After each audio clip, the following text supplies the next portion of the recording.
Graven show.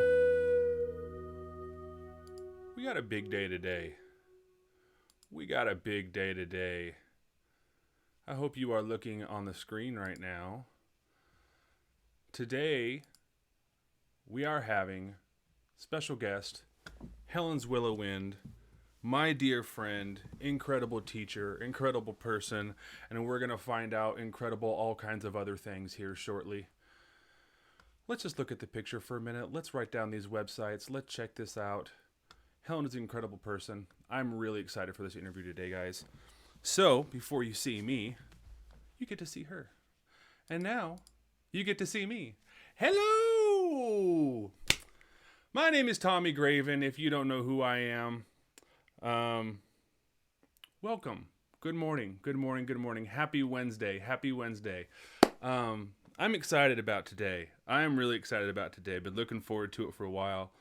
And look at the chat already blowing up. So before I do my little spiel and have a drink of coffee, I will come and say hi to everybody. Wonderful. You guys are already in it. I love it. You guys are so cool. So yeah, what a cool day. I love these days. The day that I decided to start having guests on this show, I really didn't know where it was going to go, and I'm just, here I am spitballing. That's like everything in my life is that. I spitball, I shoot from the hip, I just do whatever, I do whatever feels right,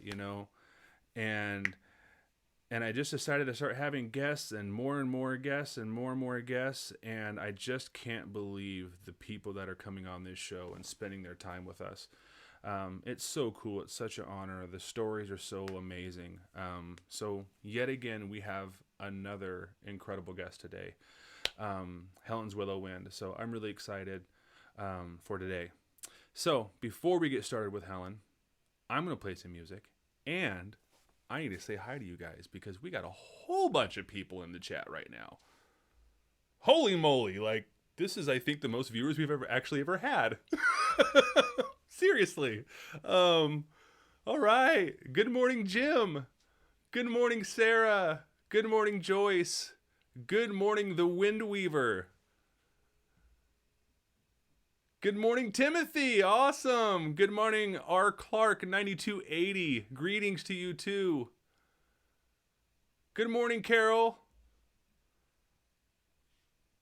Good morning, Lloydine. Good morning, Tony. Good morning, Donna. I think I got everybody. Hello, hello, hello, hello. Yeah, the song that was playing, that was Ashland from my latest album, that is available on my website somewhere on the screen. Oh, you guys are so great. You guys are so cool. Wonderful. Wonderful. We got a great crew already. We haven't even started yet. And literally, I think we've hit the most viewers that this show has ever had so far. That's a pretty big landmark. Wow. So, okay. So let me see if I can. Oh, Dr. J's here too, somewhere? Okay, good. Oh, thank you. I'm glad that you like the new music. Is Terry here too? Wonderful. So, now one of my favorite parts, I'm going to play a little bit of music and open the show up. This is always, every time I have a guest, I always feel selfish. You know what I mean? I get to open up for someone who's really, really, really amazing. Helen plays flute. She's a flute instructor. She makes the most amazing jewelry. She's a philanthropist. I can't even say that word, philanthropist, whether she knows it or not. She's done so much for this community, for this native flute community. And she has a whole other story. Her story, it's so different, you know what I mean? Like her story, we had Peter Phippen on here a while ago, and Peter Phippen is known as like this bamboo flute kind of new age music, you know what I mean? But he comes from this whole rock and roll background. And Helen's story isn't like that, but it's like that in its own way to me. And it's just, once I got to know Helen, I was like, wow, whoa, wow, what? And then what? She just has all of these layers of things that, the unpacking of Helen is really incredible. I've never said that before. That's really neat. I like that. The Unpacking of Helen. That's a book. It's really cool. So I get to play some music and open up for someone like that. So that's really amazing. So that's my selfish pleasure in this show. So here I go. Let's do it. Let's play something. But first, coffee. And let's start with that.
Chris Gerdiak, welcome. Thank you for the follow.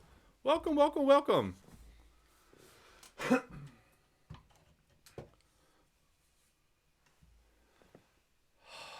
That was really nice. Oddly. I kind of did it as a joke at first, and I was like, you know what? I'm just going to keep going with that. Like, coffee slurp. There it was. Yeah, that was hilarious. I hope you guys like that. That was, to me, that ended up being really moving and cool. There was no real rhythm to it either. Excuse me. There's no real rhythm to it. That's what's kind of fun about loop pedal sometimes, you know. There's no real rhythm to it. It's it doesn't always have to have. Well, it does within the pedal, but come join my loop workshop and you'll know what I'm talking about. But it's really neat. So anyway, that flute was made by Dustin Silva of Elemental Flutes. It's incredible. And you're absolutely right. That is Helen's dream flute, and that's really why I played it. Helen's on the show today. She wants me to play that flute every time that she watches the show, and at home she jams out with one of her other flutes, and it's really cool. So yeah, I slurped the coffee, and I was sitting here, and I looked at my flutes, and I'm like, well, that's Helen's favorite flute, and Helen's on the show, so I should probably grab that flute. Anyway, so let me look at the comments real quick again. Oh my god, you guys are so cool. Helen is a rock star. Look at you guys, man. We got all the Willow Winders here, looks like. We got all these new people. Hey, Bruce. Flute Zaloris. You got to, hey, Kimberly. Slurp percussion. That's right. That's exactly what that was. Oh, Wind Weaver. Yeah, I'd love to meet you guys in person. I know we all will one day. Helen who? Yeah, right. Yeah, right. I know you're joking. Yeah, exactly. You are joking. You're a Willow Winder. There's a Willow Winder joking with Helen already. She hasn't even got on the show. You're already razzing Helen? She hasn't even been on the show yet. All right. Good morning, good morning, good morning. Timothy's birthday is coming up. Awesome. Dr. Rolofson, hello, hello, welcome. Father Rolofson. Oh, you know what I mean. I didn't mean to, okay, whatever. Hey, Harriet. Welcome. Okay.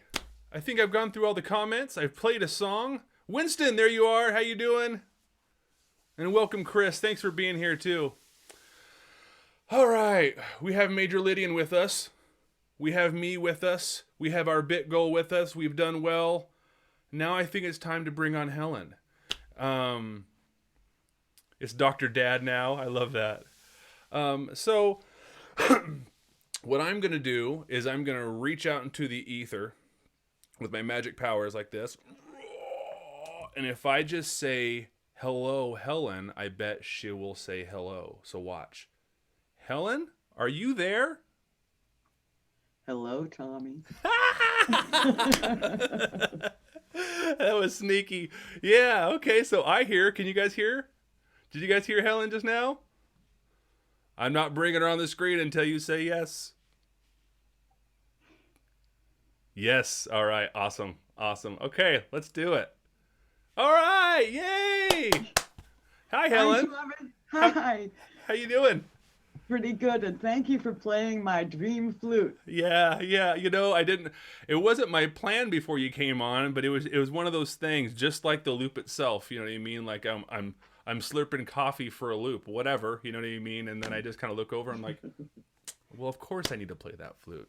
Of course you need to play that flute. Of course. Hey, before we begin, though, I'd really like to say hi to everybody in the chat. Yeah. In the green room here, I heard all that, and I'm used to being in the chat because I haven't missed a show yet, and it's really interesting being in this seat. And I wanted to say congratulations again to Dr. Dad. That's cool. Yes. How cool. Well, so you literally are a rock star because we have the biggest show we've ever had right now. I think Wow. so. We're at 24 constant viewers right now. They've been here the whole time, and Wow. it's the best we've done so far on this show. I think we've hit right here at this mark for just a second, and then it went down. But so far, this is the most successful show that we've had. So that's pretty incredible. So I just want to say thank you for taking time out of your day. I know that um, I was in the hot seat once on on your program, and it's always fun talking to people and answering questions. And this is a different format. We're not really I mean, me and you were face to face, but the other people aren't. So it's very interesting. So it's like I kind of get to hold you hostage in a different way. I love it. I love Yeah, it. yeah, and Fair play. yeah. So I'm excited. I know that we have something to share, but we'll talk about that later. But you've seen this show. You see what I do. You see the questions I ask, and um, you know, a lot of us in the Native American style flute community, they know you right off the bat. You just won an award for flute instructor of the year. Um, and I know that got you a lot more recognition, but even before that, it's like the reason you got the award in the first place is because you've been so pun intended, instrumental um, in this community. And that's how I met you. And then we just started talking, and we've done workshops, and we've done things together, and now you're here. So there's a whole other story though, you know what I mean? But this show's about music. So like, I know you also because you're into horses and other things like that. But you have a story. When we talk about music, sometimes we'll talk about Pink Floyd and Blue Oyster Cult and Yes and these old bands. You know what I mean? And we're into this stuff. And I know just by knowing you that was always a big part of your life, and music has been a big part of your life, driving you. And now you're playing instruments, and you're selling instruments, and you're teaching music. So these are big steps that you've made. So I mean, but before this career in music came to you, you had this whole other thing, and I have a feeling that was also inspired by music. But I'm just assuming now. So for those of us who don't know Helen, who don't know where you came from, why you're into music, all of these things, I really like to just say, lay it on me. Yeah, start from scratch. Okay, start from scratch. Well, I'm from outside of Boston, grew up here, but I've lived in many places in my 63 years. And I've had a great ride with horses and without. It's just been a blast. But, to start with, how did I get into music? I'm the youngest of five, which I absolutely adored my position in the family. It comes with perks. And on weekends, you know, one of my siblings, some of them were 8, 9, 10 years older than me. They were into Motown, all this stuff. My father was into Gene Krupa. He actually got to play his drums. So, I mean, it was out there. So when I came along on weekends, my sister would play the piano. My father and brother would swap out on drums, and somebody would play something else. And I'd sit there with my mom because I was so little, and we'd dance and sing, and we were sort of the fan club. And I got old enough that they handed me a tambourine. So, wow, I could make noise and be part of the band, hit here, the hip, and da-da-da-da, boom, da-da. Well, I thought, okay, this is cool. But after a while, you kind of get tired of the tambourine. Tambourine means a lot, but I'm a little kid. I want more. Yeah. So one magic day, Tommy, my mother hands me, of all things, and I'm bubbly, I'm excitable, I just dive into things. She gave me a cowbell and a drumstick, and I went to town. It was crazy.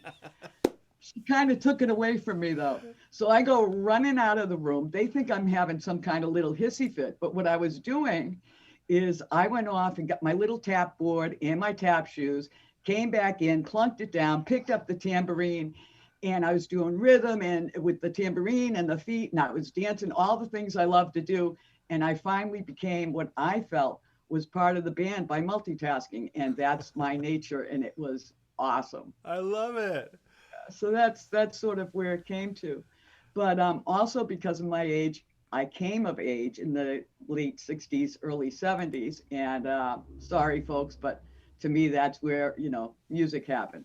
And Tommy, I wish you'd been there with me at the time because I know you and I would have had a Oh blast. man, I wish I was there too. Oh God, the stories. And you know this story, and I've got to share it with everybody because this is one of those things that I can't believe I did it. Two, it's the most expensive concert I've ever been to. And it's one of the things I'm really proud of. Uh, I, in high school, we had an exchange student from Norway. He got tickets. We went to see Pink Floyd. None of us really knew Pink Floyd, whatever. And it's something called Dark Side of the Moon. And we hop on a train into Boston. And partway through, the train is getting crammed. Everybody's going, everybody. And, it was almost scary on this train because it was so intense. We get there. My friend had gotten tickets for 10 rows back on the floor, center. Okay, so we still don't know what the heck we're into, right? Right. And we're sitting there, and all of a sudden the lasers and the lights and the video comes on, and you're like pushed back in your seat, but you're being propelled forward at the same time. It was like tripping, and we weren't. It was crazy. So that's really great. And some years later, I get married, many years later, I get married. I take my husband to Pink Floyd. He didn't know about it. And he's like, oh, this is cool. And I get to sit there and watch him have this experience. And again, I'm feeling pretty good. And I'm not a groupie or anything like that, but I like what I like. So then I heard the grand finale tour was coming up. That's when I took Jim. I then came home. He had a great time. He talked about it for days, like I did too. I'm still talking about it years later. And I hear that Pink Floyd is doing a show in Norway. So Jim comes home, and I said, Jim, would you like to see Pink Floyd again? He goes, yeah, that was great. And I said, good, get your passport. He's like, what? He said, it's in Norway. He's like, what? We work, we can't go. And I said, don't worry, I've already booked it. I had called my friend. He was going to get tickets. We're going to fly over, go to the concert, and fly home the next day because we have work. I had 60 animals here. So Jimmy doesn't believe this. We get to Norway. Well, it turns out my friend didn't believe it either. He didn't get the tickets. He knew I was crazy, but he didn't know I was this crazy. So I come from a law enforcement background. I'm a conservative kind of person when it comes to not breaking too many rules. And here I am in Norway. I would never do this in the United States. And I scalped 3 tickets. My friend came home from work. We head off to the Coliseum. It's it's Holmenkollen, where they have the Olympics. Okay, so it's this big stadium. My friend goes, where do you want to be? And I said, down there where we were before. So he drags us through this ridiculous crowd. We get down there. Everybody's singing and swaying. It's like our collective anthem of our youth. These guys, I'm 5'9". These guys are towering over me. Some are singing in Norwegian. I speak Norwegian. So and the next morning we get up and fly home. Wow. So, do I like music? Oh, yeah. Yeah, a little bit. Oh, yeah. A little bit. A little bit. Craziest, I think I got some good creds on bragging rights on craziness. That's unreal. The closest story, anything I have to that, we even go for a concert. It was just a friend back in my drinking days. I don't drink at all anymore. I mean, back in my days, a buddy of mine just goes, I'm from Santa Cruz. I really think that you'd like Monterey and Santa Cruz. You want to go get a beer there? And I'm like, it was like after work one day on Friday. I'm like, yeah, that'd be cool. He goes, like, no, like right now. And we drove 13 hours and went and got a beer in Monterey. Yep. I mean, Tommy, you're so in my wheelhouse. It was just hilarious. Yeah. And then we woke up and it was the Artichoke Festival. It was wonderful. That's so cool. I can't believe you did that. I mean, yeah. And what experience for you and your husband too.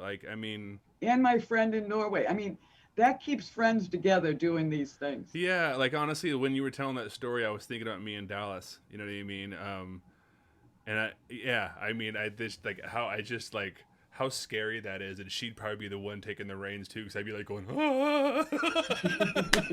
I've never been on an airplane yet. Still, I'm 41 years old. I've never been on an airplane. Don't bother. Yeah, I'm not really interested. Drive cross country or take the train. We took a sleeper train cross country, and I'll tell you, I've taken, some vacations in my life, but we took a sleeper train out to Seattle, and we were doing something big in Seattle, and that was all wonderful. It was magical. Yeah. But the best part of it was the 3 days out to 3 days back, the people we met, what happened. Best vacation ever. It's fun. If you get to go cross country and you're going to come visit me, take the train. Yeah. It was a sleeper car. Coach kind of is a little rough. Sure. Yeah, I've taken the train twice. It was just for work when I was doing social work. But yeah, no, it's a lot of fun, and it's so beautiful. The scenery and everything. It's so wonderful. So one time I'm forced to sit back and relax. Yeah, right. You actually have to, like you have to learn to, you know what I mean? Yeah, I do. Well, so I can't believe you did that. And so through all that, I mean, that's very rock and roll and, what I call progressive rock and roll. You know what I mean? It's not just your basic 4/4, regular music. It's like very progressive. It goes from here to there and goes everywhere, and it really expands into all these different colors. And I think that kind of music, me and you really agree is the easiest word I could say on. You know what I mean? Is just that melodic, progressive stuff that really expands. You know what I mean? Like when I heard you fire out the couple of bands that you're into, I'm like, oh yeah. Well, you probably like this. That you're like, oh yeah, of course. You know what I mean? And we just really get into it. I couldn't even believe you knew who Blue Oyster Cult was, and you were the one who brought it up. I was like, I used to play all their songs. Yeah, but yeah, I used to play all their songs, all of them. Was a huge fan of them. Oh, and I still am. I don't have my electric guitar anymore. I'm working on that. One day we'll see. So from all that, I mean, I feel like me and you have like a similar story, but it's different. You know what I mean? And it's probably just as generational. You know what I mean? Like, because like, I have all these crazy tattoos, and I come from like this metal background, and I used to scream like a pterodactyl in the microphone, and you know what I mean, do all this crazy stuff, and now I'm playing the native flute. You know what I mean? And I'm playing this, for the most part, very peaceful music, and it's like, oh la la la, you know what I mean? Making fun of myself here, but and from you, I mean, that's pretty hard. That's pretty heavy music. You know what I mean? That's pretty spaced out music. It's really, it's out there. You know what I mean? Like back then, and still now, it's like, it's some of the most influential music out there to create this. It's a big part of the new age music now, I think. You know what I mean? Like now when you hear new kids, to me, it's relatable. Like to me, heavy metal and all this stuff is very relatable to the music that I play now. I just took that and transformed it here. So I'm kind of curious about, everyone has their journey of the, like, how did you find the native flute? And let's get there by the end of this little segment here. But what got you into, from being at those concerts, rocking out, to kind of like, like that happens, you know what I mean? But I still listen to that rock music, but I'm doing this too. You know what I mean? Like there's that transition. When did that start for you? And then when did the flute come as a part of that? Well, it's all intertwined. I'm going to get to how I got to the flute almost at the beginning, because you see, my favorite thing to do, and you've heard me play outside of the little clips that are on my YouTube and things. I play to Hendrix, I play to Floyd, I play to Black Sabbath. I mean, come on, I can't help myself. And I actually get my students to do that, because we're all basically of the same generation, and it's a riot, and then we settle in. It's hard for me to play slow in space and things like that. So Pink Floyd has helped me with that. But I actually came to the flute because of the blues. See, I love classical music, but I can only take it for so long. I like the flute. I can only listen to it for so long. I've lived in Arizona. I'm an American. It's part of my growing up, knowing about it, hearing it, revering it. But, I'd always jump back into the rock and roll. Right. So, at any rate, at Christmas time, we're self-employed. We get each other stuff like everybody, but we also make a point of getting something we want. We work hard. I got 3 businesses. And so I'm looking around online for myself, and up pops this video.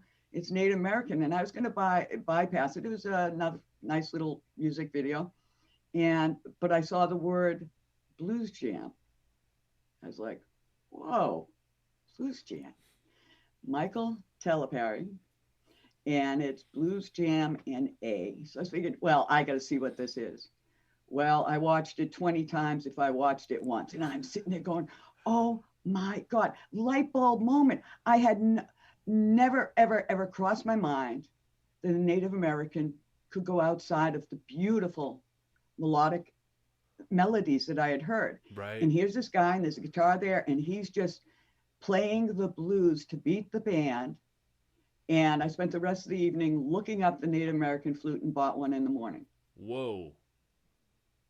So how did I get to this quiet place? I got to this place from rockin' with Michael Teleperry. Wow.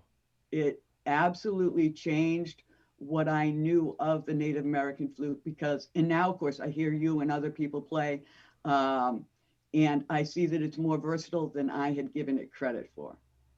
Isn't, it's so neat. The flute is, I've said this in so many different ways since I've started playing it, and I think I said it yesterday, like one of the biggest reasons why I enjoy it so much is because it's so,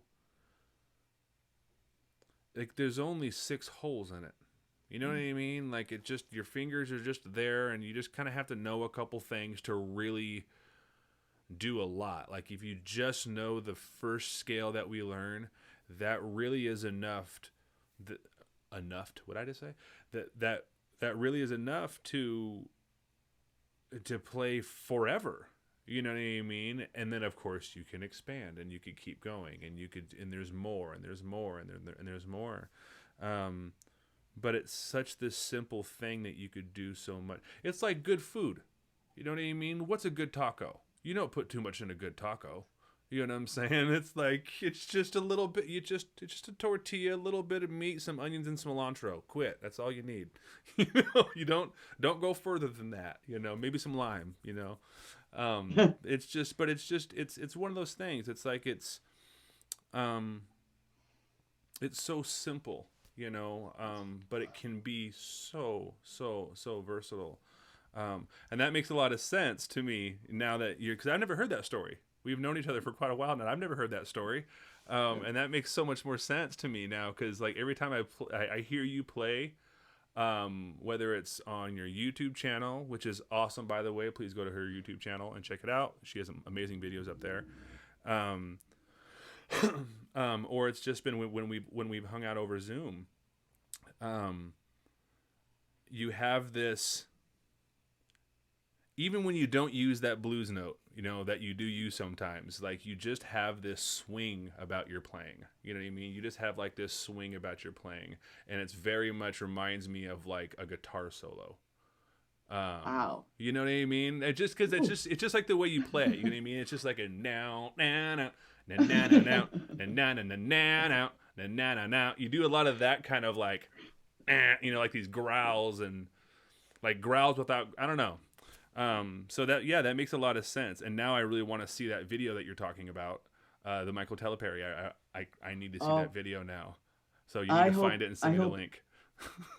I hope everybody does, because even if you don't like the blues, it just does make you sit back and go, wow. Mm-hmm. Mm-hmm.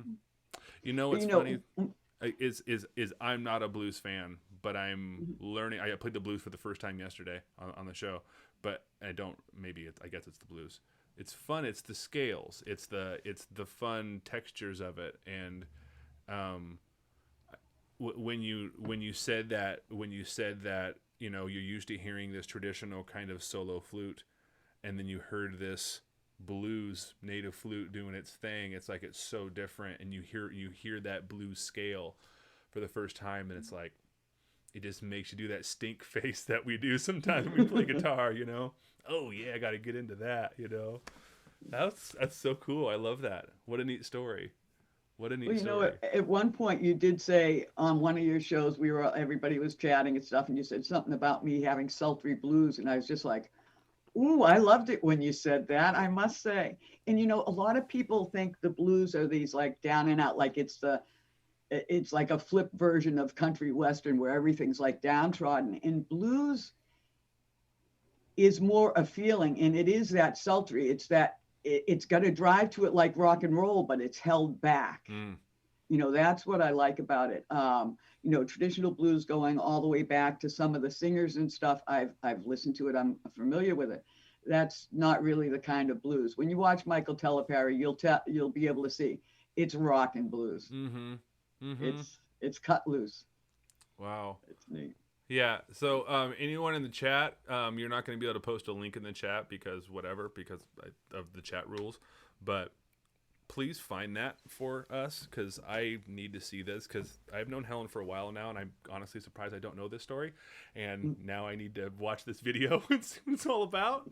I love these stories. You know, it's so neat. You know, that's exactly why I ask these questions on this show. It's like, you know, I've interviewed people on this show that I know much better than you, like really, like since I was kid, you know, like a kid, and it's like no matter what, it's like something new comes out, you know, all the time, and you know, it's so inspiring and so neat to hear. I mean, this like the whole reason that we're here is because of music. You know what I mean? Because at some point, someone decided to bang some rocks together. Oh, that's cool. And then someone put some seeds in something and they went, oh, and that's cool. And then they got a bone out and they made some holes in it and they had a whistle. Oh, that's cool. And then music was born. And then thousands of years happened. And now there's this music and people come together in ceremony and they come together and sing and write music and release records. You know, hundreds of years are passing and it's like literally music, and we all have this story how music has touched us. Before we had the internet, before we had anything like this, you know that there was people coming together talking about how they just came from a circle that where there was music and how it touched them hundreds of years ago. You know that there was conversations just like this. You know what I mean? We're just talking about Black Sabbath, you know. But at some point, you know, someone came home from seeing Beethoven and was like, I can't believe what I just saw. You know what I mean? And then before that, there was, you know, just feeling, you know, like, I don't know, like when you come out of a sweat lodge ceremony, it's like, whoa, the music is like, boom. You can't even, it's just big. You know what I mean? Music is so neat. The story you're telling is so incredible. I don't know. I'm just happy that it's doing this for some. And I guarantee you, every single person in this chat has a story that a concert, a father, an uncle, a mom, an aunt, a grandma played this record, played guitar in front of them, whatever it was, and brought them to this place. Yeah, it's just incredible. So I know I'm talking a lot, but I have something else I want to ask you. Oh, okay. So right above us, there's some really cool things flashing, and I bet there's some people going, well, what's going on? We're talking about music, and there's all these necklaces flashing up, and there's a little squirrel in the corner. So during this whole time, let's kind of like backtrack a little bit, because we do have something really cool to share a little bit. But let's backtrack a little bit. We've learned about your music journey a little bit and your flute journey a little bit. And then I want to wrap around and come back to flutes because, you know, now you're teaching. But during all of this time, you know, like you told me this really cool story about horses and working with really incredible people and their horses. And I don't know when the jewelry portion started, because if those of you who don't know, everything that you're seeing flashing up above you, Helen made. Helen and Jim made together. Right? You'll be able to explain that better than I can because I don't know. I'm not there. But when did the jewelry start? And was it when did jewelry and flutes mix? And when did, because you have two businesses, right? You have Three. Three. So, you know, so when did when did the first one start? When did the second one start? When did they, you know what I mean? Because now they kind of work in tandem. You know what I mean? Like they do, they don't, but they do and they don't, right? So they're separate, but it's like they're brother and sisters, or they're cousins or something.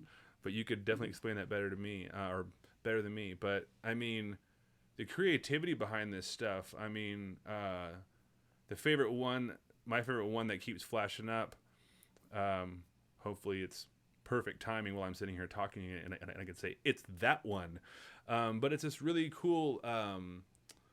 It looks like to me it looks like the beach with seagulls, like the ocean. But it could also be the creek with small birds. You know what I mean? Yes. It could be so many different things depending on how you want to look at it. I'm really hoping that it just pops up while we're talking about it. But the reason I'm asking is just because I mean you're so creative. I mean, I've never seen any jewelry like this. No. And so obviously, like, if you weren't going to be a musician, you were gonna create something. You know what I mean? But you also have this whole background in horses, and so what, the chicken or the egg? Which came first, and when did all of the, and then, you were in business, you went, okay, I'm doing this, and well, I'm going to do this, and well, I'm going to do this too, and okay, I'm going to open up, and you actually have a brick and mortar too, right? Yeah. Yeah. So these are all huge steps.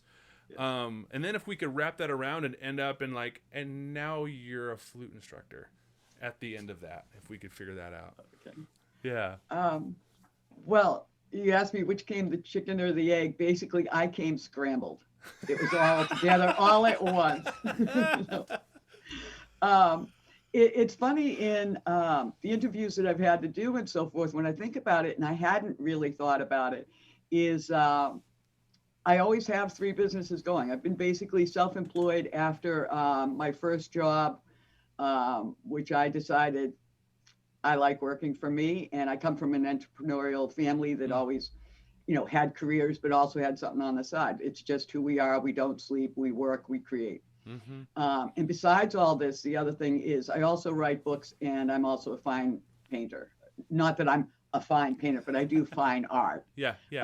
And I actually turn those into textiles. Oh, so cool. I don't do board, I guess is what it is. But I started out with horses. That came first as a little kid, just going through. By the time I was in high school, I had 3 horses at home. And I was very popular, not because of me and my bubbly, wonderful personality, but I always had spare horses, and everybody around had horses. So, somebody didn't have somebody was new to town or something.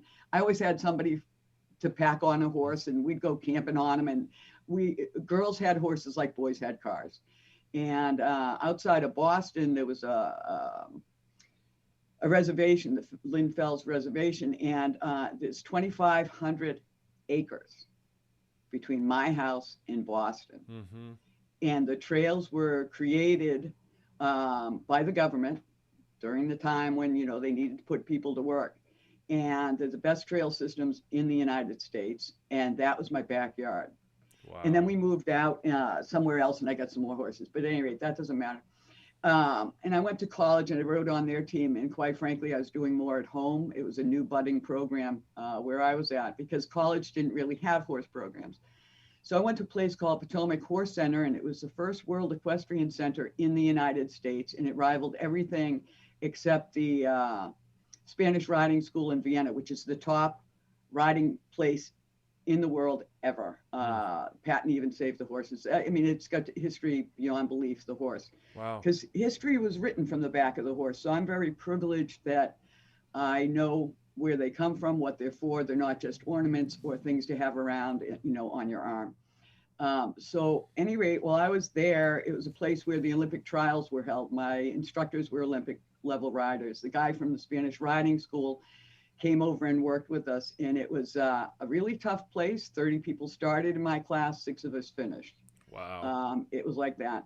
So I came out of there, and I had some riding students that went around the ring and went to shows, but I basically taught teachers to teach and set things up for the Department of Agriculture, the Army, I taught a blind camp, set up their programs and get everybody licenses and accredited. And quite frankly, that job changed my life. And that was when I retired out of horses, because they didn't care about my custom riding boots and my riding pants, the ribbons. They never got to see me ride. They saw me, and I had lost track of that because the horse business is a money business.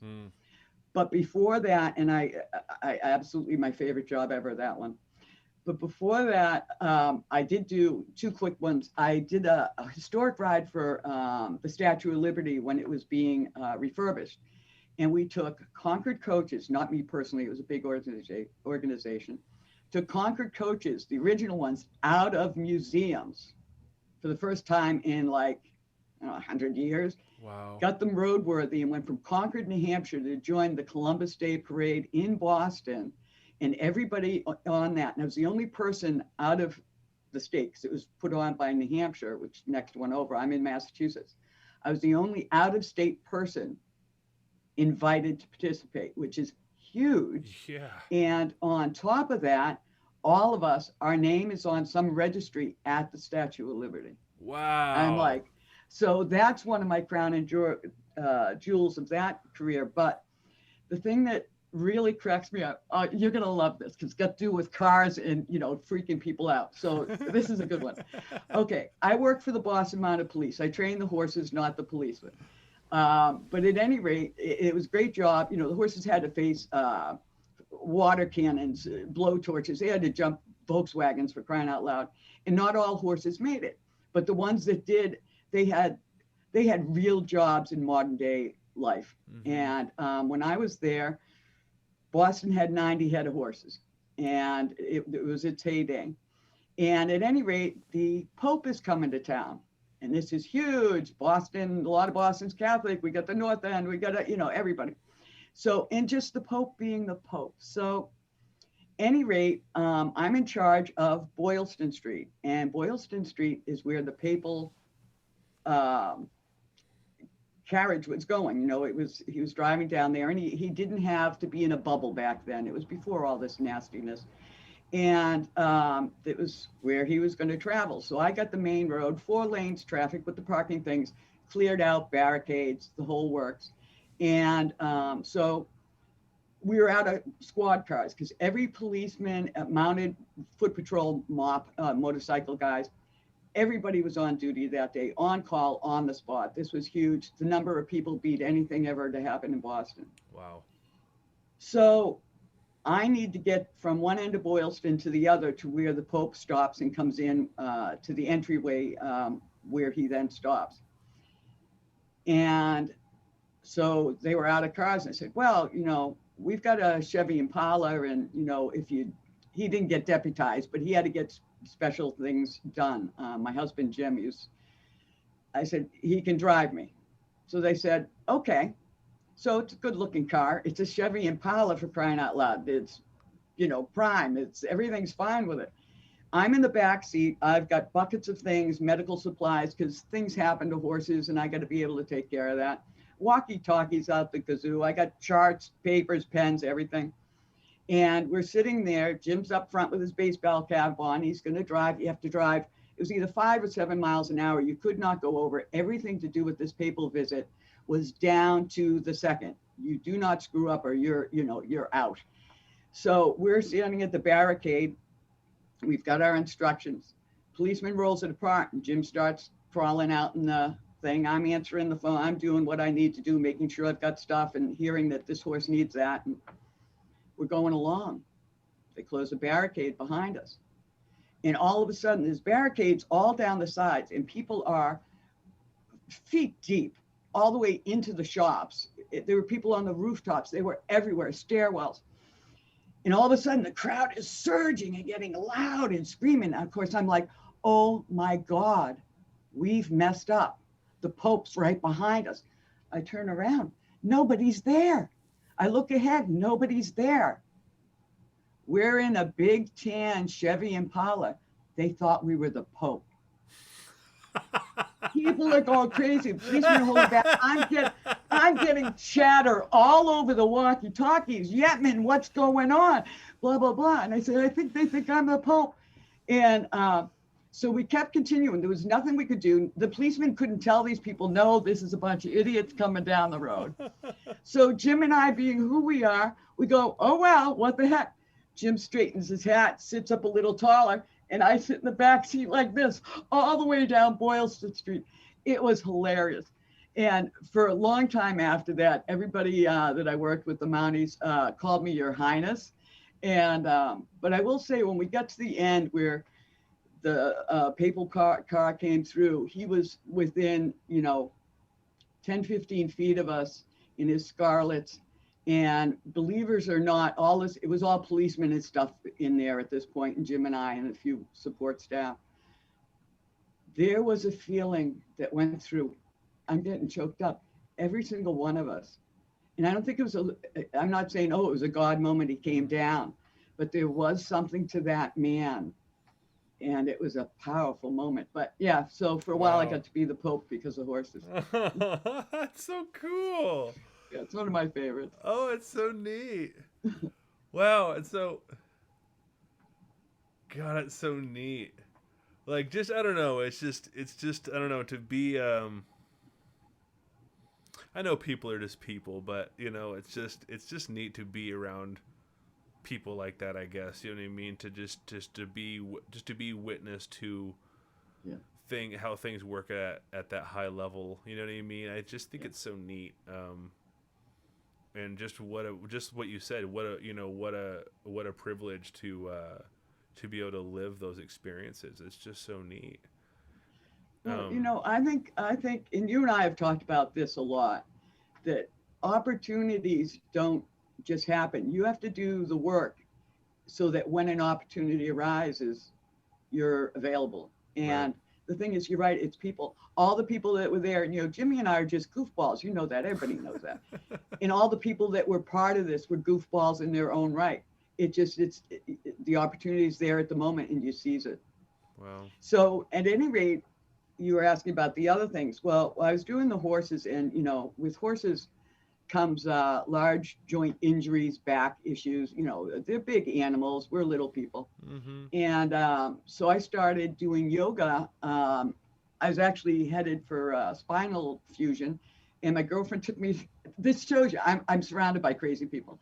So 2 weeks out from the surgery, my girlfriend says, hey, Helen, let me take you out just in case you don't make it. I'm like, okay. So we go out, and that's her joke, and I thought it was funny. She takes me to a darn yoga class, and I'm thinking, she hates me. What is she, crazy? I'm like, I'm getting this girl back. If I live through surgery, she's going to get it.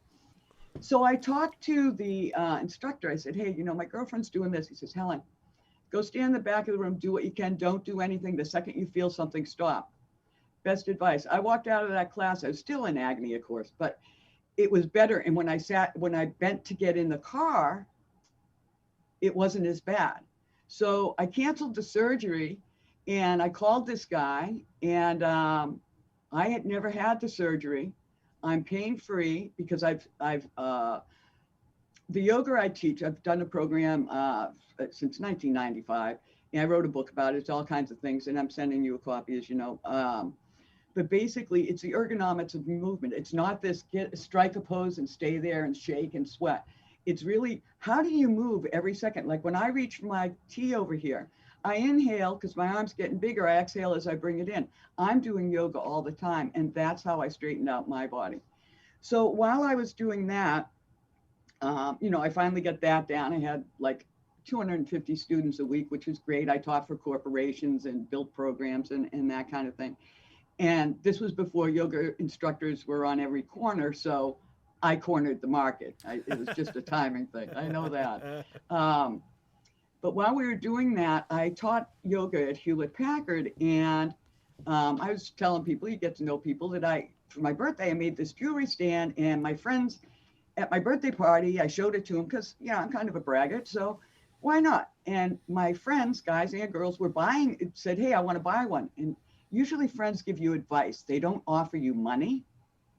So I kind of went, well, gee, I should try a craft show. So I went to a craft show, and they kept selling out. And the patent attorney at Hewlett Packard said, well, Helen, I'm going to come to one of your shows. He came to my show, and he saw what was happening. He handed me a card. He said, I'm a patent attorney for Hewlett. I can't work for you. Call my friend. So I did. So, and it turns out, and I'm telling you, it's how life connects if you're open. And it turns out this patent attorney used to work as a refuser at the patent office, and he was retired. So he got my patent in because he knew what the drawings, the technical drawings, and all those, what people refused. And he got me through the first time, saving me a lot of money, kicked me right out the door into business. And while we were doing that, Jim and I started making jewelry, which I call junk on a stick. And it's these little things, and you put beads on it, you curl them up, and you wear them as earrings. Well, they started selling. So we started taking classes. And that's how Jim and I got to where we are now, 25 years later. And we've won national, international awards. My jewelry's been in trade magazines. And mine's all nature inspired. And I have this portable bench that I take to the edge of a cliff, or I go out in my woods, wherever, and we really luck out.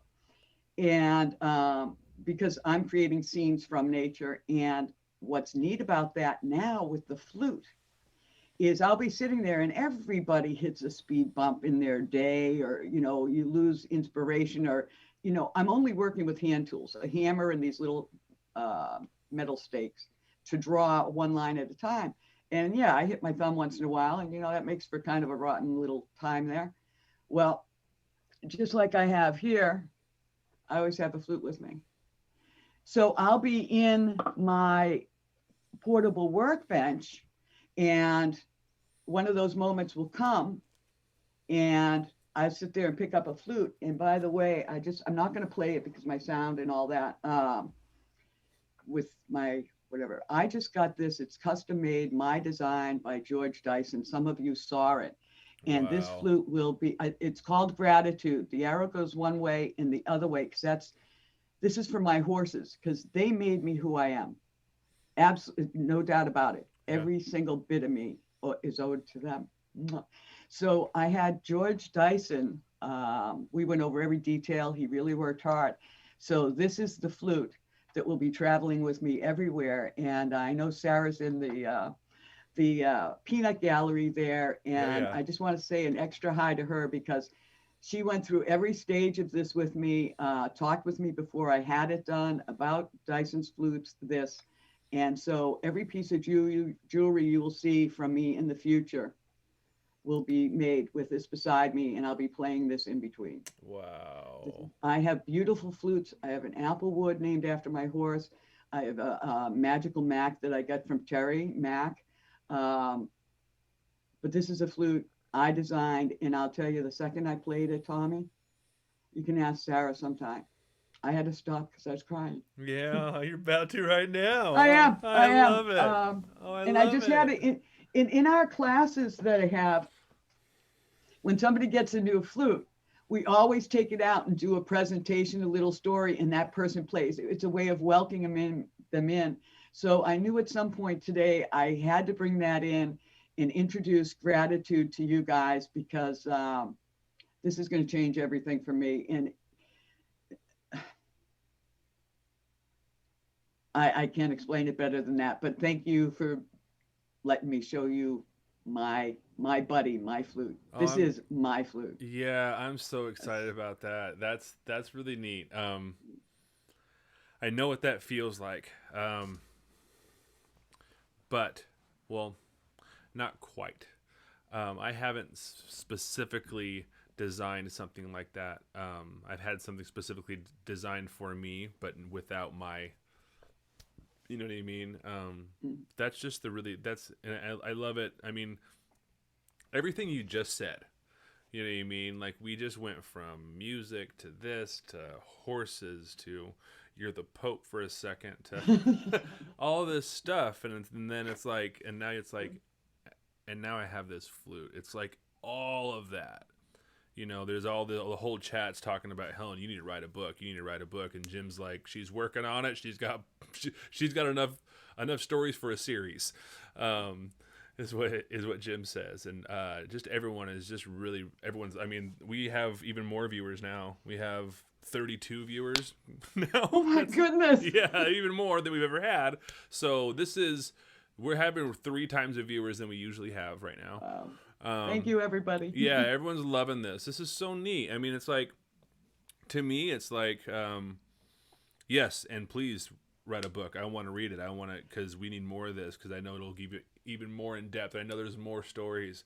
But that flute you just showed us, it's like, that's a version of your book. You know what I mean? It's a version of me in bamboo. Yeah. I mean, it's how cool is that? Wow. Really, really neat. So, it's 10:05. What do you think about we share something really, really neat with everybody? I have been dying to do this. Okay. Can I give people a little backstory on Let's. it? Yeah, I was just gonna say, please do, please do. Okay. Some time ago, way back in the beginning with some of my students, we worked hard one class, and at the end of the class, I always bring a roll of flutes. This is before COVID, and a little straw, and so people could play different flutes of mine, and we just have fun and goof around. And so this class was built up with some people that have been with me and are still with me all along, and a couple of newbies. They'd gotten around the flute, but they basically were playing with their A's and hadn't really moved on. One of them maybe a little bit, but at any rate, so some of us had the E flute, some didn't. So I lent them the E flute. We turned on record, and we just decided to cut loose, okay? And everybody's just playing, and we're trying to do sort of a group jam, and it got jammed up. It was crazy fun. So I started working with you on something, fast forward, and on a project, and I say, hey, Tommy, I got something really wackadoodle. You want to give it a listen and see what you think?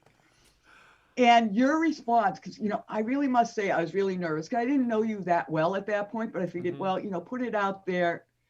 If he thinks you're crazy, well, so do a lot of other people. So you got back to me and you're like, oh my God. And when it blew up into this harmony, and you were like, it sounded like a bunch of wolves and all this. And we had this discussion about wolves. And, wolves have this iconic call that everybody plays on the flute, or that you hear, that you think of the lone wolf. But when they get in a pack, they got their contact call. They got the go to hunt. They've got their submissive call. They've got their whimpers. So you and I started working on this, and we came up with a really good title. And it really was your inspiration that it ended up with this theme to it. And you and I had a blast putting it together. And anybody who's watching, please open your mind to a concept and think that you're in Yellowstone, and you'll have it. How's that, Tommy? Yeah. It's I very, like, when you were just telling that story, I very, very remember, like, I remember the email. I remember it being all quirky, and you just be going kind of like, here, check it out. You know what I mean? It was very kind of goofy email. Check this out. And I remember sitting here, and I had my headphones on, and I was sitting just like this. I mean, my office was shifted a little bit, but just like this. And I remember listening to it and not being prepared for it whatsoever, and really, really just waiting for a solo flute song or like a drone song or something, because, we've been working with other things like that, right? And I just sat back, and at first I was kind of like, what's this? You know what I mean? And then it just kind of like, whoa. And I don't know. It just started melting into each other, and it just sounded like, it sounded like a pack of wolves to me. You know what I mean? Like, and I really like how you just said all the different calls, because like it goes through every emotion. You know what I mean? It goes through, it seems like it's going through every emotion. It's like at some points, like maybe it's like a pack of puppies and they're scared. Maybe it's, you know what I mean? Maybe, and then other times it's kind of like more focused, and it's just so, so neat. And I love how raw it is. And it just felt like you captured something really special. Right. And then we overlaid it with real wolf calls. And wow, what a concept. But it's definitely an experimental piece that Some may like it and some may scratch their head, but we had a blast doing it, It's Tommy. I think that everyone's gonna absolutely love it. It's just it's so unique. It's so I mean I'm a huge fan of it. It's just a really magical thing. And it's one of those things. It's like like you talk yourself down sometimes. We all do. You know what I mean? And I'm sure the people a part of it would would everyone's everyone's so humble that plays the flute. You know what I mean? Everyone's so humble, just like, it's so magic. You know what I mean? These are people. Some people. I mean, just like you said, some people have little experience, a little more experience, and a little more experience, and everyone's just coming together and just playing. You know what I mean? Just playing, and it's so organic, and it's so great, and it's I don't know. I think it's beautiful and totally magical. So I'm really excited that you I decided. do too. I guess I was giving people room to, back off, and that's not my job. They can do Oh that. well, You're right, Tommy. I'm the You're right. host of the I'm show, I'm an and I'm no an one's allowed to not like it. I've got to say I love it, and the people that are still in my life that were in this, a couple of them are on here, and love you guys, and sit back and enjoy. All right, all right. Well, let me set it up. Let me go here to my solo screen for a second. Um, and Helen, go ahead and leave your microphone on so you could talk and chat through it if we need to, but we probably won't. I'm gonna enjoy it, Okay. Tommy. This is important to me watching Okay. this here. Yeah. Let me find it again. There My it parrot is. might talk to everybody. Oh, And that's all right. That's all she's right. been good so far. Okay, I think we're fired up. Let me go here. Can you guys see that? You can. It's a black screen. And here we go, guys. I'll actually go ahead and turn my microphone down so you won't hear my computer fan. And please enjoy this. Here we go, guys.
guys.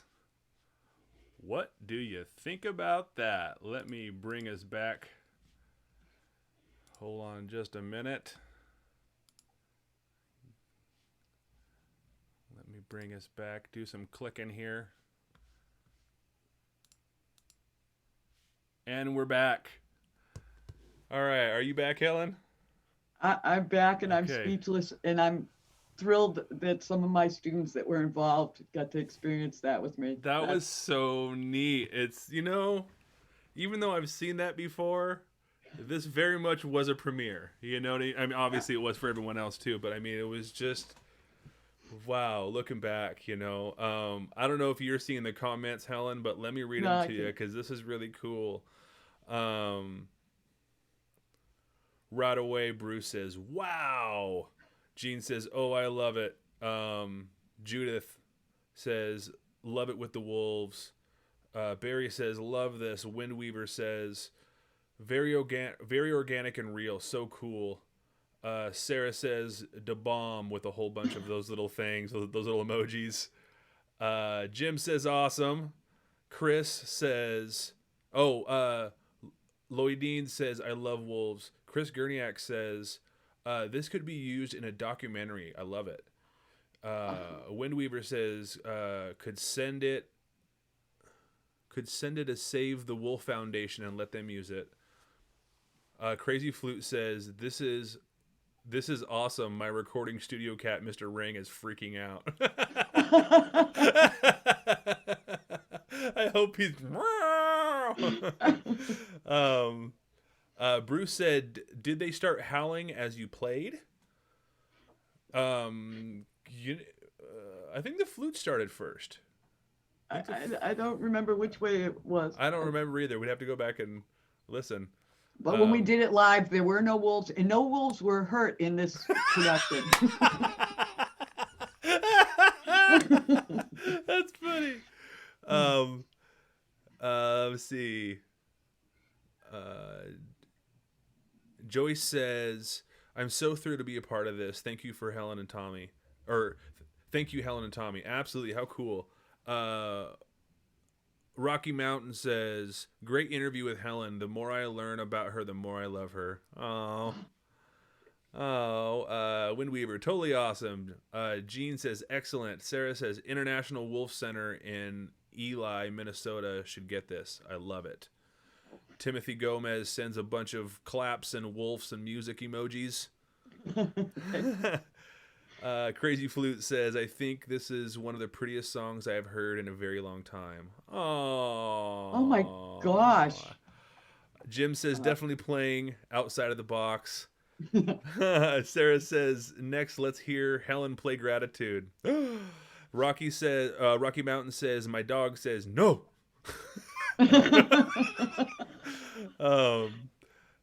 Timothy Gomez says, thank you for the bits, Lloydine. Timothy Gomez says, I was howling along. Carol says, beautiful. Winston says, nice. Bruce is laughing. Carol says, Helen, it piqued Timmy's interest. Her dog is named Timmy. Okay. I love her dog. Okay, yeah. Cool. Woodweaver says, great show, Tommy and Helen. And that's all the comments. Yeah. Well, that's more than enough. Goodness. Wow. Yeah, I mean, it's so neat, and I just, this is where I'll say I told you so, Helen. This is cool. I mean, I knew it was cool. It's just one of those things, it really is. I'm really glad that Jack from Crazy Flute just commented that, because it really is that when it, and I don't really remember where I was mentally when I heard the song or whatever, but it was one of those things that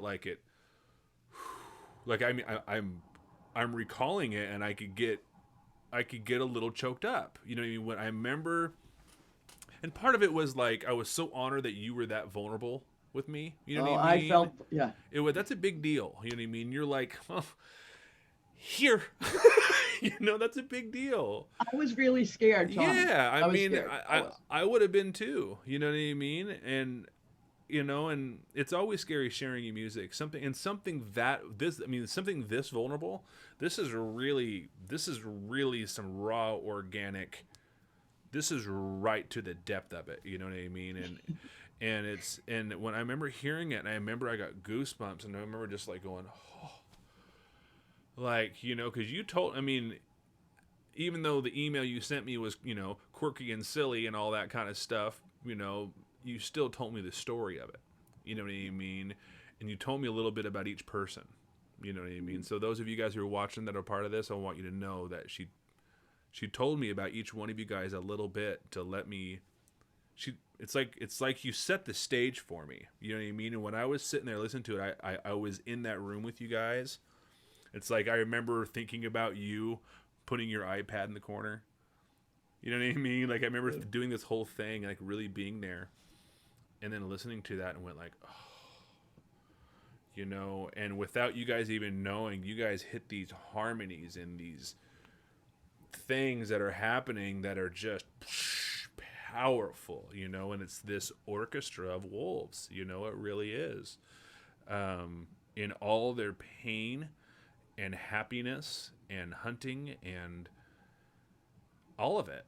You know what I mean? Like all of it. Like it really goes through all of it. Crazy Flute says it takes a lot of courage to put something personal out there for others to digest and give their opinions on. Big time. Big time.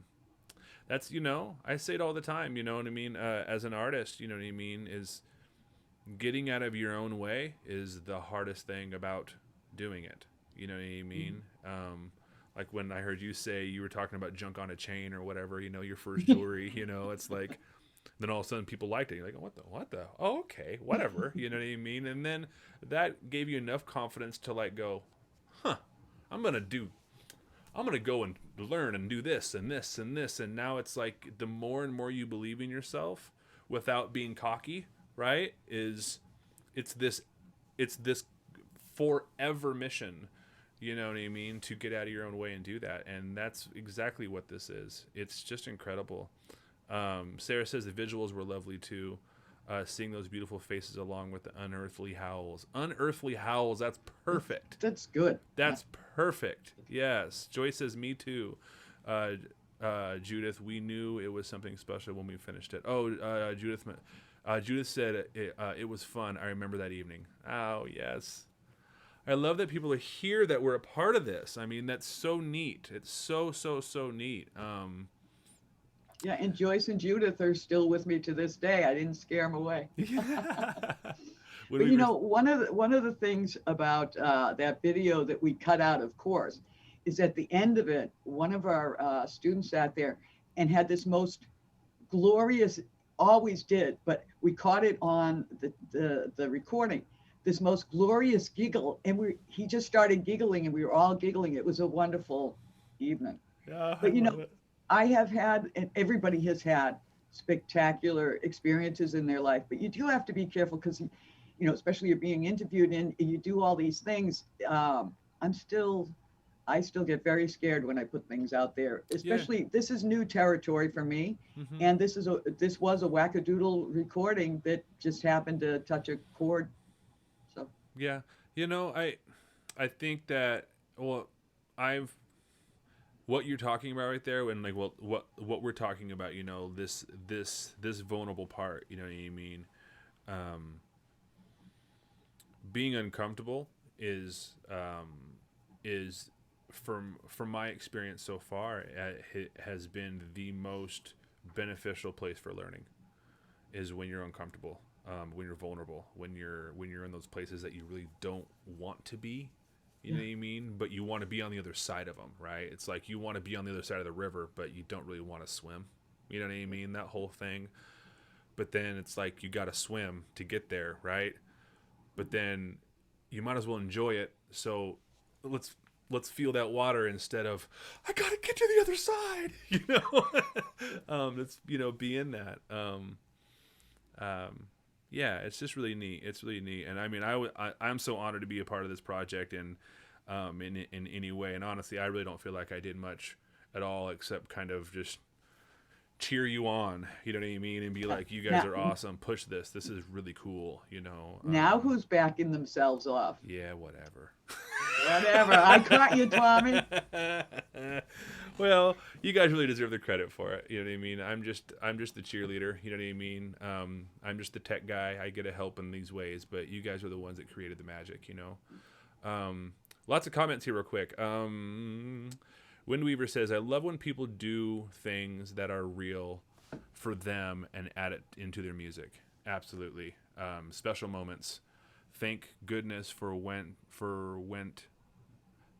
thank goodness you went for it. It is awesome.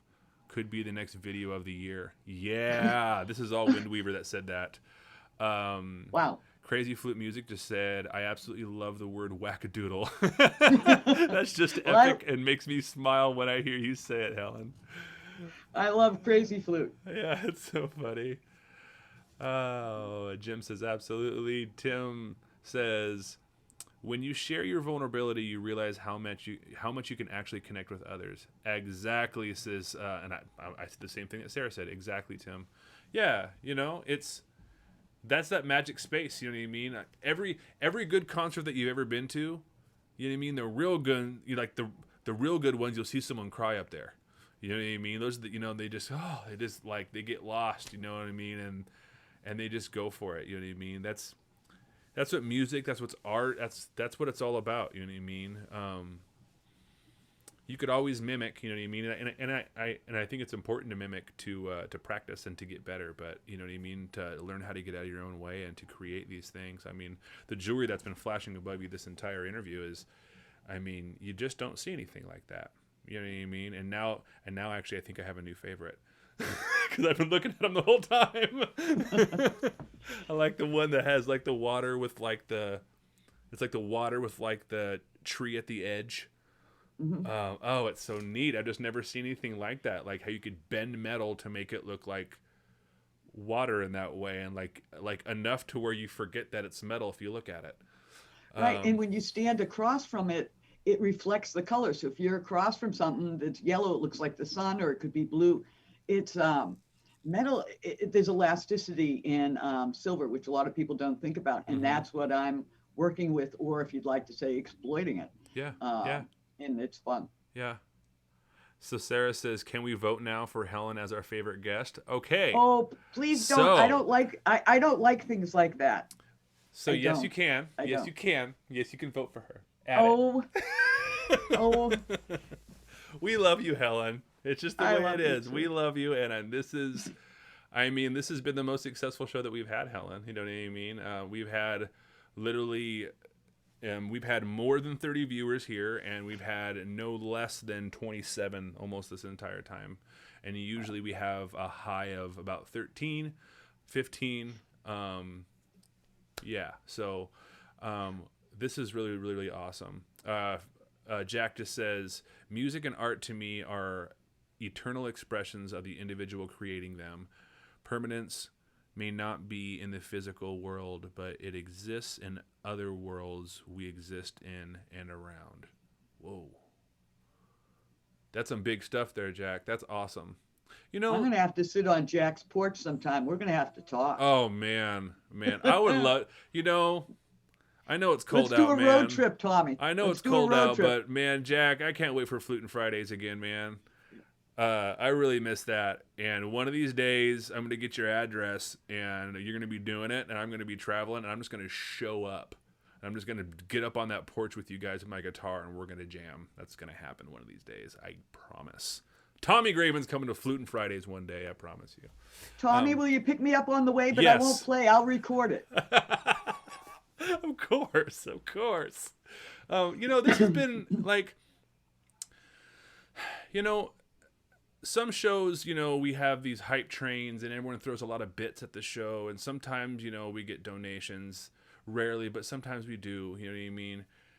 This show, to me, Helen, and I really, really, really want to thank you for being a part of it again. And this show specifically really, really showed me, and I hope it showed you, Helen, and everyone watching, this is exactly what this show is supposed to be. the chat is more than it's ever been. I mean, literally, like, if I scroll up this chat, there's a book in here. We've never had a chat like this. We've never had this many people. You know what I mean? We have a community of people that love this music, that want to learn more about you, that are supporting the show. And the biggest reason I'm talking about this is that the community is growing. And when I see people in this chat talking and asking questions and praising you and all this stuff, we're doing the right thing. You know what I mean? This is exactly what we're supposed to be doing. And I'm just really honored, and I really thank you for helping, being a part of the show and helping it grow. And I'm thrilled to see that it is growing, because if it wasn't, I wouldn't continue doing it, because you know what I mean? You want to do things that the community wants, and I'm really thinking that we're building a community here. And I just really thank you. I mean, it's a big deal. And I mean, I knew I'd learn more about you today. I just knew it. Oh my God, there goes Timothy Gomez. Thank you for the bits, brother. I appreciate it. Oh my God, everyone's throwing bits now. Look at that. Everyone's throwing bits, getting crazy. You donate in the about section. So that's how you support the guest program. It's in the Twitch profile. In my Twitch profile, there's an about section, and you can go there. Oh, and a hype train just started. Of course, the hype train started at the end of the show. You know it, but we got to keep hanging out then. But yeah, I mean, it's like, this is it. This is it. And now I feel like I'm getting choked up. You know, like, this is exactly what it's supposed to be. You know what I mean? And we are building the community, and you today have just helped in a huge way. You're a rock star, whether you know it or not. Look at everyone that just showed up. I mean, look at everyone that just showed up to come hang out with you and learn about you. I mean, like I said, I knew I was going to learn something new about you. I just knew it. I just knew it. So yeah. So I guess that's it, you know?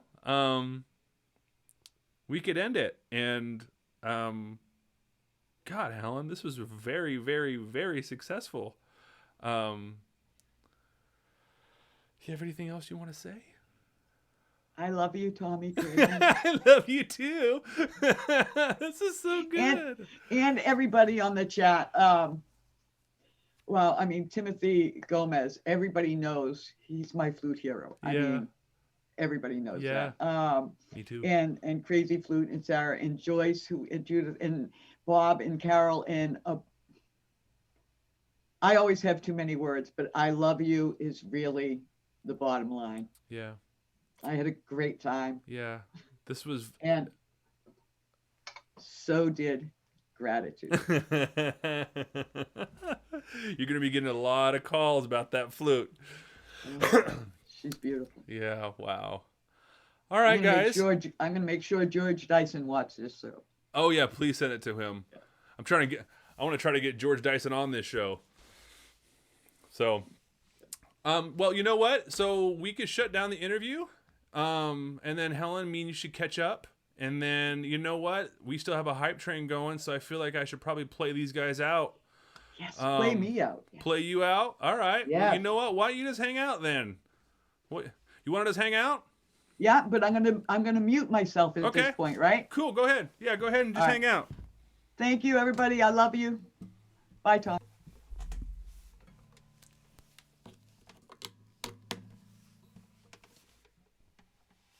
We better play. We better play.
Okay, we're done. Yay, that was fun. All right. Thank you, everyone, for the bits. That was fun. We did a hype train. We landed. I don't know what level that we did it at, but since the hype train started, I had to play music. We got to, right? You guys are so awesome. Helen, that was so fun. We even went 10 minutes over. And I love that. We can go for 3 hours. I don't care. Thank you. I guess we'll end it. And I'll say goodbye, and I'll end the interview with Helen because she's over there on that screen. And I need to run the credits, see how we did today, and then we'll go raid someone. I have no idea who we're going to raid today, but let's go figure that out too. So everyone, thank you. And Helen, here, let me take you off the screen a little bit so it's not so awkward for you. Sorry, that's being weird there. Okay. Thank you so much, Helen, and I will contact you in a little bit. I'm going to end the meeting now. All right, I'll call Helen in a little bit. Thank you, Helen. That was so cool. What a cool show. All right. Wow. Unreal, guys. Unreal. Oh, my glasses. Unreal. Thank you, everyone, for the bits. Thank you, everyone, for helping, for supporting the channel. Just for everything. This was the best show yet. Well, I mean, the most watchers, the biggest chat, the biggest everything. Really big deal as far as I'm concerned. Man, I'm just so humbled, guys. All right, where's my end credits? Where are my end credits so I could show them to you? They are right there. Should have had this set up beforehand. I apologize. And they should be there. See how we did today. Here comes the credits, y'all. Wow, what a good show. Still 22 you guys here. Unreal. You guys are doing great. You guys listen to me. You guys are doing great. Thank you, guys. Unreal. We should probably be listening to music too.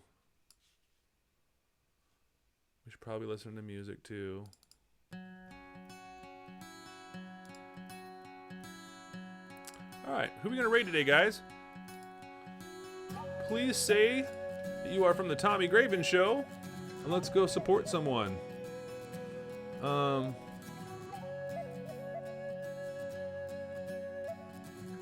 Let's go.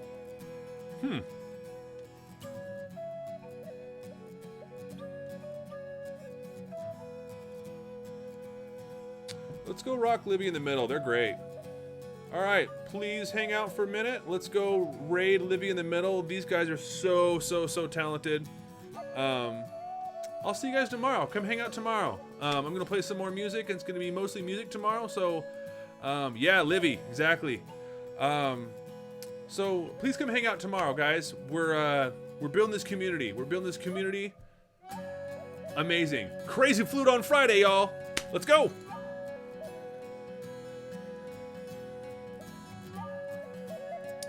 Thank you so much for your support, everybody. Here we go.